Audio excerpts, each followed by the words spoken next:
ನಮಸ್ತೆ ಕರ್ನಾಟಕ. ನಾವು ಇವತ್ತು ಮಾತಾಡೋದು ನಮ್ಮ ಕರ್ನಾಟಕ ಸರ್ಕಾರದ ಅತಿ ದೊಡ್ಡ ಯೋಜನೆಯಾದ ಗೃಹಲಕ್ಷ್ಮಿ ಯೋಜನೆಯ ಬಗ್ಗೆ.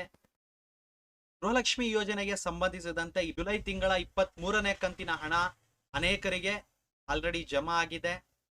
ಆದರೆ ಇದರಲ್ಲಿ ಇನ್ನೂ ಕೆಲವರಿಗೆ ಹಣ ಜಮಾ ಆಗಿಲ್ಲ.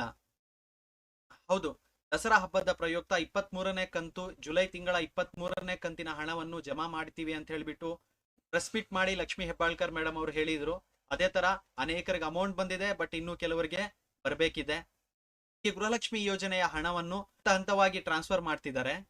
ಸ್ವಲ್ಪ ವಿಳಂಬ ಆದ್ರೂ ಆತಂಕ ಪಡಬೇಡಿ. ಇನ್ನು ಆಗಸ್ಟ್ ತಿಂಗಳ 24ನೇ ಕಂತು ಕೂಡ ಅಮೌಂಟ್ ಬರಬೇಕಿದೆ.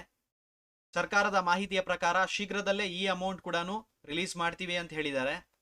ಈಗ ನಿಮಗೆ ಪ್ರಮುಖ ಪ್ರಶ್ನೆ, ನನ್ನ ಹಣ ನನ್ನ ಅಕೌಂಟ್ಗೆ ಜಮಾ ಆಗ್ತಾ ಇದೆಯಾ ಇಲ್ವಾ, ಹೇಗೆ ಚೆಕ್ ಮಾಡೋದು ಅಂತ. ಬನ್ನಿ ಈಗ ಅದರ ವಿಧಾನಗಳನ್ನು ನೋಡೋಣ.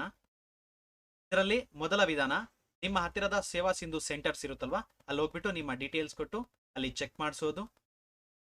ಇದರಲ್ಲಿ ಎರಡನೇ ವಿಧಾನ, ನಿಮ್ಮ ಫೋನಲ್ಲಿ ಪ್ಲೇಸ್ಟೋರ್ ಓಪನ್ ಮಾಡಿ DBT ಕರ್ನಾಟಕ ಅಪ್ಲಿಕೇಶನ್ ಡೌನ್ಲೋಡ್ ಮಾಡಿ ಅದರಲ್ಲಿ ಪೇಮೆಂಟ್ ಹಿಸ್ಟ್ರಿ ಚೆಕ್ ಮಾಡೋದು. ಮೂರನೇ ವಿಧಾನ, ಡಿಸ್ಪ್ಲೇಯಲ್ಲಿ ಹೆಲ್ಪ್ಲೈನ್ ನಂಬರ್ ಪ್ರೊವೈಡ್ ಮಾಡಿರ್ತೀನಿ, ಅದರಲ್ಲಿ ಕರೆ ಮಾಡಿ ನಿಮ್ಮ ಸ್ಥಿತಿಯನ್ನು ವಿಚಾರಿಸಬಹುದು. ಕೆಲವೊಮ್ಮೆ ತಾಂತ್ರಿಕ ಕಾರಣಗಳಿಂದ ಹಣ ಬರೋದು ಲೇಟ್ ಆಗ್ಬೋದು, ಆದರೆ ಸರ್ಕಾರದ ಭರವಸೆ ಇದೆ, ಶೀಘ್ರದಲ್ಲೇ ಉಳಿದ ಎಲ್ಲಾ ಕಂತಿನ ಹಣವನ್ನು ಜಮಾ ಮಾಡ್ತೀವಿ ಅಂತ ಹೇಳ್ಬಿಟ್ಟು. ಈ ವಿಡಿಯೋ ನಿಮಗೆ ಇಷ್ಟ ಆಗಿದ್ರೆ ಲೈಕ್ ಮಾಡಿ, ಹಾಗೆ ನಿಮ್ಮ ಫ್ರೆಂಡ್ಸಲ್ಲಿ ಫ್ಯಾಮಿಲಿಯಲ್ಲಿ ಶೇರ್ ಮಾಡಿ, ಹಾಗೆ ನಮ್ಮ ಯೂಟ್ಯೂಬ್ ಚಾನಲ್ನ ಸಬ್ಸ್ಕ್ರೈಬ್ ಮಾಡ್ಕೊಳ್ಳಿ. ಇದೇ ಥರ ಇನ್ಫಾರ್ಮೇಟಿವ್ ವಿಡಿಯೋಸ್ ಬರ್ತಾ ಇರುತ್ತೆ.